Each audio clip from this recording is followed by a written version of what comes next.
بسم اللہ الرحمن الرحیم۔ السلام علیکم۔ AQ گلوبل چینل کی تیز ترین، مستند ترین اور تازہ ترین خبروں کے ساتھ حاضر خدمت۔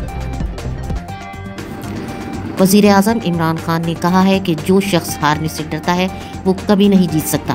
عمران خان کا یہ جملہ کہتے کے ساتھ ہی وائرل ہو گیا ہے اور اس وقت سوشل میڈیا پہ یہ جملہ ہاٹ کیک بنا ہوا ہے اور تقریباً ہر جگہ ٹرینڈ ہو رہا ہے۔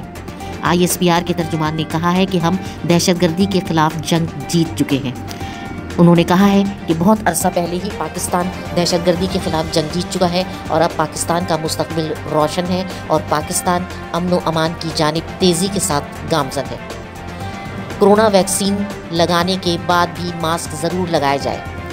عالمی ادارہ صحت نے کہا ہے کہ بہت سے افراد میں یہ غلط فہمی پائی جا رہی ہے کہ کورونا ویکسین لگانے کے بعد انہیں ماسک لگانے کی ضرورت نہیں، لیکن یہ غلط افواہ ہے، کیونکہ کورونا ویکسین لگانے کے بعد بھی ماسک لگانے کی اتنی ہی ضرورت ہے جتنی کہ کورونا ویکسین لگانے سے پہلے تھی۔ چنانچہ کورونا ویکسین لگانے والے بھی ماسک ضرور لگائیں۔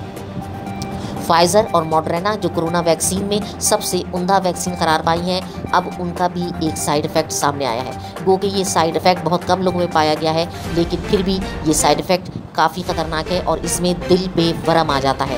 کہا جا رہا ہے کہ فائزر اور ماڈرنا ویکسین لگانے کے بعد دل پر ورم آنے کی شکایات عام ہو رہی ہیں۔ آسما رانی کیس میں ملزم کو سزائے موت سنا دی گئی ہے۔ یاد رہے کہ آسما رانی میڈیکل 3rd ایئر کی اسٹوڈنٹ تھیں جنہیں ایک شخص مجاہد آفریدی نے رشتہ نہ دینے پر گولیاں مار کر ہلاک کر دیا تھا۔ آسما رانی نے اپنے آخری بیان میں مجاہد آفریدی کا نام لیتے ہوئے کہا تھا کہ انہیں مجاہد آفریدی نام کے ایک شخص نے دشمنی کے تحت قتل کیا ہے، کیونکہ ان کے گھر والوں نے مجاہد آفریدی کو اس لیے آسما رانی کا رشتہ نہیں دیا تھا کیونکہ وہ پہلے سے شادی شدہ تھا اور ایک عیاش آدمی تھا۔ مجاہد آفریدی نے اپنی مجرمانہ ذہنیت کی وجہ سے رشتے سے انکار پر آسما رانی کو ہلاک کر دیا اور میڈیکل اسٹوڈنٹ کے تمام خواب چکنا چور ہو گئے۔ آج عدالت نے فیصلہ سناتے ہوئے مجاہد آفریدی کو سزائے موت دی اور اس کے علاوہ ان کو 3 لاکھ روپے کا جرمانہ بھی عائد کیا۔ مجاہد آفریدی کے ساتھ جو 2 سہولت کار تھے انہیں بری کر دیا گیا، جس پر آسما رانی کے گھر والوں نے سخت احتجاج کیا اور کہا کہ ان دونوں کو بھی سزائے موت ملنی چاہیے تھی۔ عدالت نے کہا ہے کہ ان دونوں کے بارے میں اپنے فیصلے پر نظر ثانی کریں گے۔